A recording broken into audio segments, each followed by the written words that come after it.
I'm Joeita Gupta, and this is The Pulse. For a long time, I shrank from identifying as disabled. I worked so hard to pass as able-bodied. I'm not sure how convincing I was with a magnifier to read books in large print, but I did try. I wasn't sure if I wanted to belong to a disability community. Would I buckle under the pressure of otherness? Would I feel like I was different? Would I be stigmatized? It's only when I first got to university and found common cause with other disabled people that I first internalized the notion that disability identity could and is a source of pride and strength. If disability was a country, I was finally willing to be a citizen. Today, we discuss Disabled Country. It's time to put your finger on the pulse.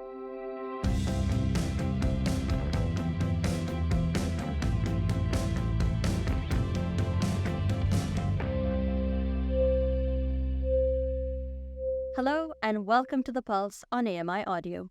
I'm Joeita Gupta. My guest today needs no introduction. My guest is in fact Catherine Frazee, known to many of us as a longtime disability advocate, activist, and writer. Catherine is also Professor Emeritus at Toronto Metropolitan University, formerly Ryerson University. Catherine has recently compiled a new book, a collection of some of Catherine's writing over the years, going back many decades actually. And the book is called Dispatches from Disabled Country. Catherine, hello and welcome to the program. I'm so glad you could join us today. Hi, it's a pleasure to be here. Thank you. What does the title mean, Dispatches from Disabled Country?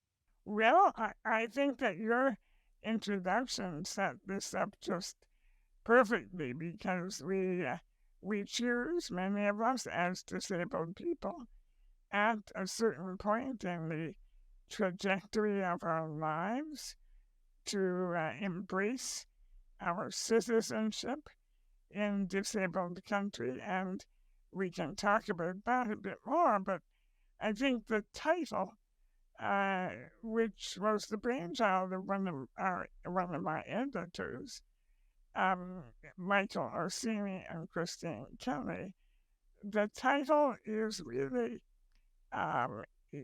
intended to evoke a sense of messages, perhaps disparate messages, certainly touching on different themes and very much representing different points in time, but messages that come from across the way, come from the adventures, the explorations, and the discoveries that I've been privileged to be part of as my journey through disabled country.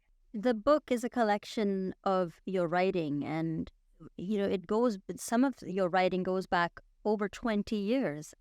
What are some of the themes explored in the volume? So, if you think about all the writing taken together, what are some of the ideas and themes that come across in the book? It's a really interesting question. I think in the early years, as I've said, this is a record of my journey. In the early years, some of the pieces really represent discovering the world of disability, the scholarship of disability, the history of disabled people, and being excited about those discoveries and finding ways to introduce those discoveries and those ideas to, at the time, perhaps primarily non-disabled audiences. And then over time, as I became more involved in the disability rights movement and the disability arts and culture movement, they represent, I think, themes of identity, themes of what it means to have human rights, themes of the struggle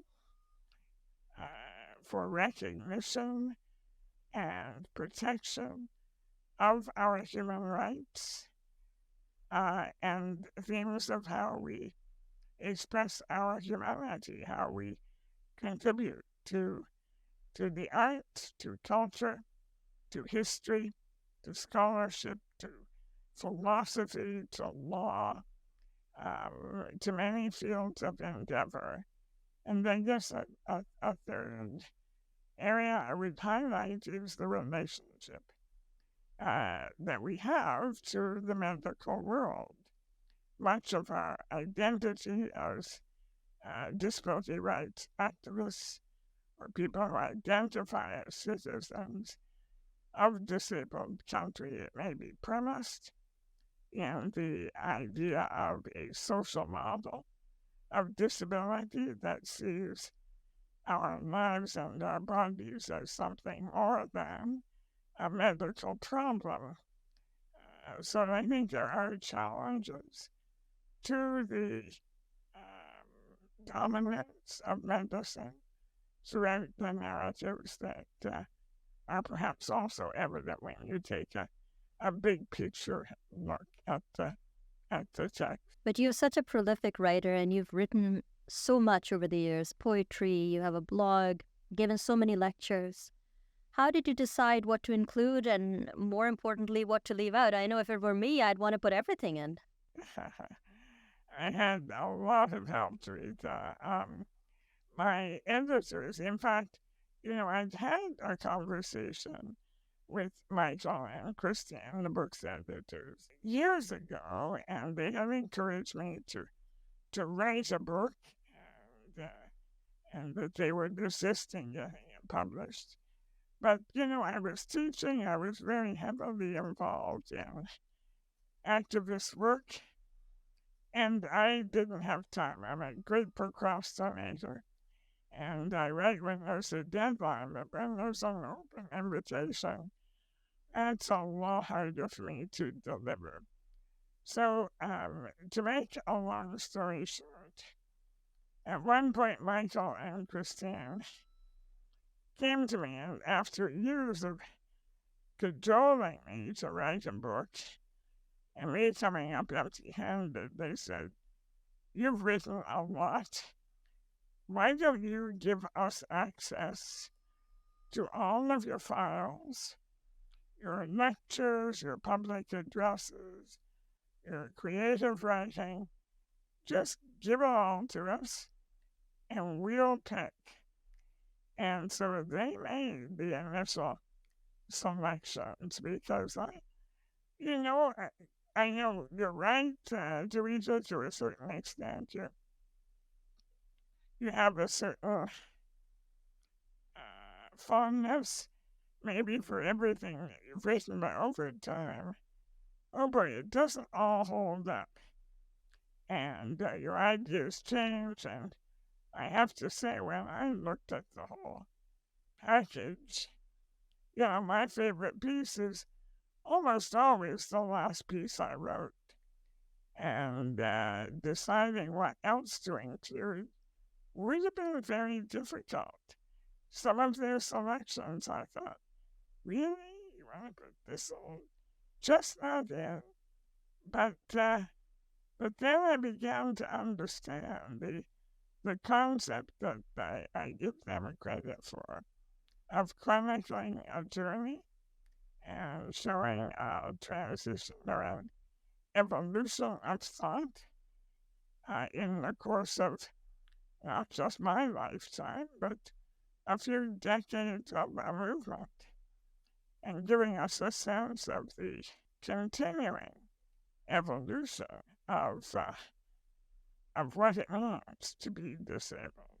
You have in the book, the transcript of your speech at the vigil for Tracy Latimer. That was in the mid 1990s. Well, the movement has, the time has rolled by, and I'm sure you have some thoughts about how the disability rights movement has evolved in all of these years, as has your thinking. How has the disability rights movement in Canada evolved? If you look back to the early to mid 90s, when maybe you got first involved, to where things are at now, what sort of changes have you seen? There's so much, and yet so much that remains very deeply embedded in the ableist structures.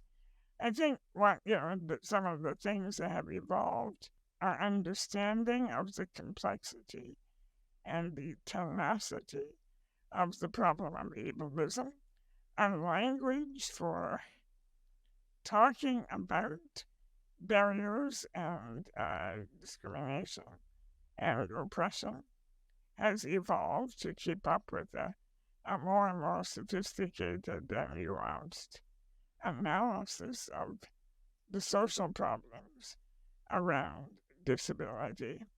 I think our appreciation of diversity has thankfully begun to evolve. Has a long way to go, but we're like, I suppose, every other social group, we tend to be initially constituted by dominant voices. Those dominant voices are even in the disability sector. In the early days, were white and male, and I think we have evolved to understand that there is much more to be heard, that there are many more to be heard from, and much more to be learned from a more pluralistic approach to our world. I think in terms of, well, you referred to the latter years, and those were profoundly formative years for me and for many disabled people of my generation.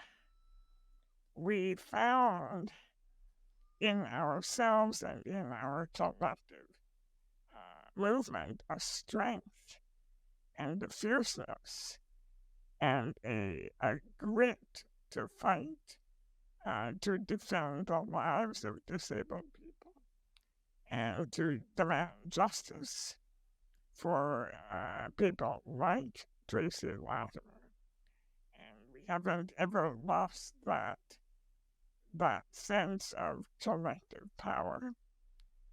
What I think we may have, I speak for myself, what I perhaps naively believed was a full and unequivocal victory in the outcome of the Latimer case, i.e., the conviction and the arrest and incarceration of Robert Latimer. It wasn't that simple.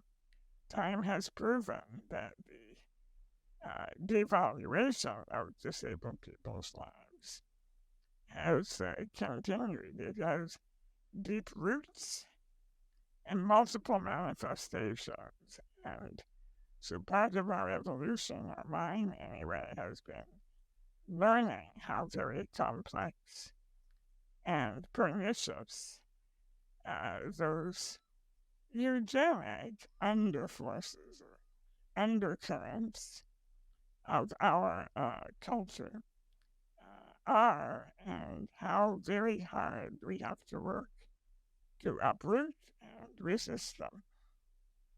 So those are just a few thoughts. There's much more that can, of course, be said about what has unfolded in the past 30 or 40 years. But those are the things that rise to the surface.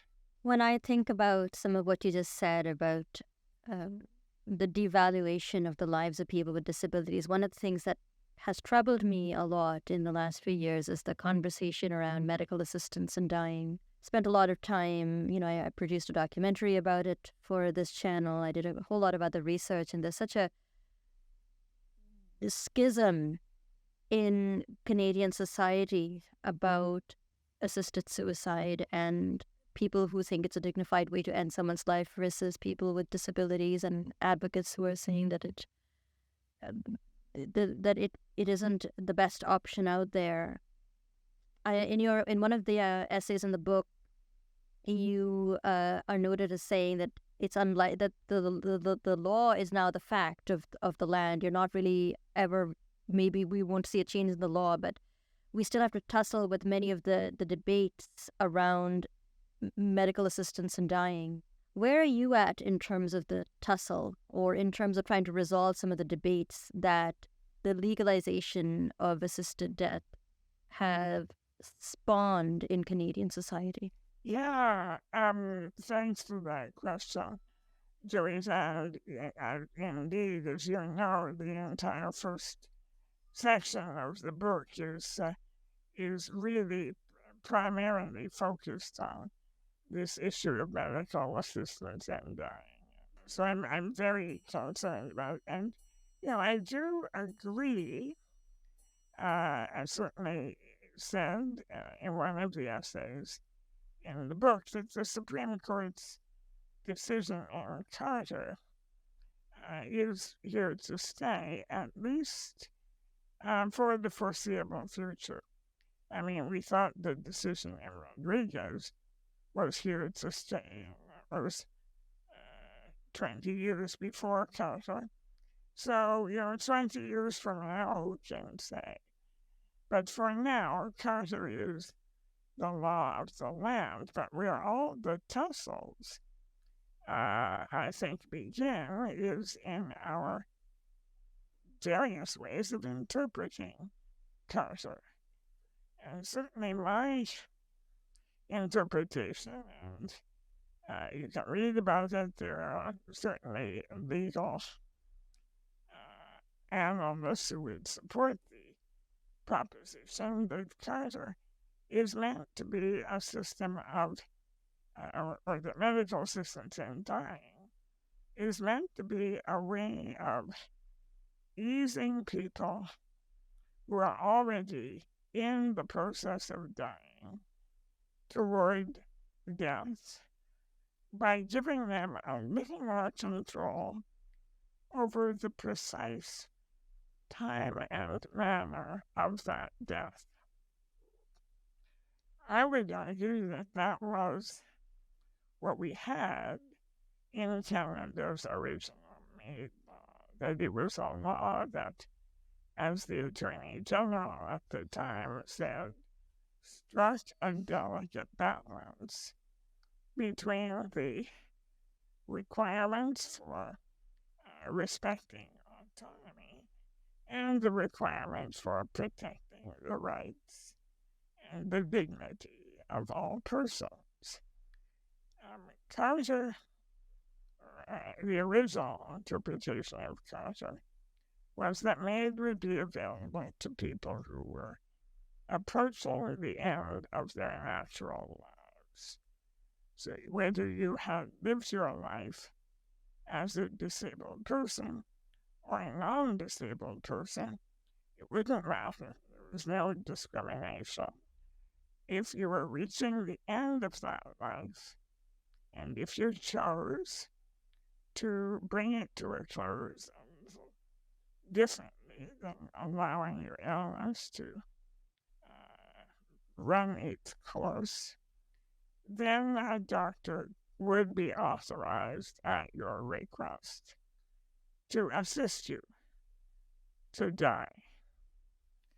But since then, starting in 2020, we have seen a relentless expansion of the meaning and the reach of medically assisted death. And we now have a new law that I don't think is here to stay. I think it's a law that's very flawed and hasn't been yet challenged at the Supreme Court. And that is the law that came into being in 2021 that expanded medical assistance in dying beyond persons who are actually dying to any person with a disabling medical condition. Now, it's still not available to a healthy, non-disabled person. It's restricted only to persons who are disabled in some way. And that's where I think we have entered into terrain that violates the human rights of disabled people. And beyond that, of course, there are many further very controversial expansions proposed for this legislation, expanding into the realm of mental illness, expanding into the lives of people under the age of 18, so minors, and expanding around the edges of actually consenting or asking for it by considering the possibility of making advance requests. So I won't get into all of that complex territory, but I will say, Joeita, in answer to your question, that this is where all of the controversies, the advocacy, the schism, as you indicate, that has continued in our debates on this issue, really centers on how we define medical assistance in dying. Is it for the dying or is it for the living? And who is going to be rich? Who is going to be caught up in the expansion of this regime? How will doctors be accountable for decisions and actions that go on in very private spheres? And how much will we tolerate as a society as we discover more and more cases where people are supposedly choosing to die, but for reasons that have very little to do with their medical condition and everything to do with their social condition. So what will be the limits of medical assistance in dying? And if we aren't clear about those limits, what will be the costs in human life, but also to our social fabric? And I always find myself wondering, if we make medical assistance in dying available to more and more people, what happens to our social obligations to create a world where people are not devalued because of their disabilities? What happens to that social contract that we might all have? Anyways, that's just me, that's just my thoughts about it. I'm just looking at the clock as well, Catherine. It's just about time to go. In a nutshell, probably in about 30 seconds, what advice would you give to a young person, a person who has recently realized their citizenship in disabled country and who would like to stay in disabled country, to remain there without feeling burnt out or pessimistic? How can they continue to find joy in their lives? Thanks for the question to that person or those persons. Be proud of who you are. Take care of yourself and of each other, and you will find, as you meet more of your comrades in a disabled country, you will find people who inspire you, people who care for you, people who support you, and people who are cheering you on. Welcome to disabled country, and may you flourish as I have. Catherine Frazee, thank you very much for speaking to me today. It was a pleasure having you on the program. Thanks so much, Joeita. My pleasure. Catherine Frazee is a longtime disability activist, author, and has recently published a collection of her works, Dispatches from Disabled Country, and I do hope you have a chance to read the book. It's in short essays and other formats. You don't have to read it in one go, but a book that gathers together in one place years, if not decades, of wisdom. If you'd like to get in touch with us with suggestions for future programming, or if you pick up Catherine's book, Dispatches from Disabled Country, and you want to let us know what you thought about it, you can do so in a couple of ways. You can give us a call at 1-866-509-4545. That's 1-866-509-4545. Don't forget to leave your permission to play the audio on the program. You could also find us on Twitter, now X, at AMI Audio. Use the hashtag PulseAMI so that they know that the tweet is meant for this program. And of course, if you feel like 280 characters isn't long enough, you are welcome to write us an email. Write to feedback@ami.ca. We would love to hear from you. I will try to read out some of the great comments we get on YouTube and other places as well if I get a chance. But it has been a really wonderful hearing from so many of you and hearing your feedback. Please don't forget to subscribe to the YouTube channel as well as to the podcast if that's where you picked up this program. Our videographer today has been Jake Kemp. In for Marco Flolo today, our technical producer is Jordan Steves. Ryan Delahunty is coordinator for AMI Podcasts. Andy Frank is the manager for AMI Audio. And I've been your host, Joeita Gupta. Thanks for listening.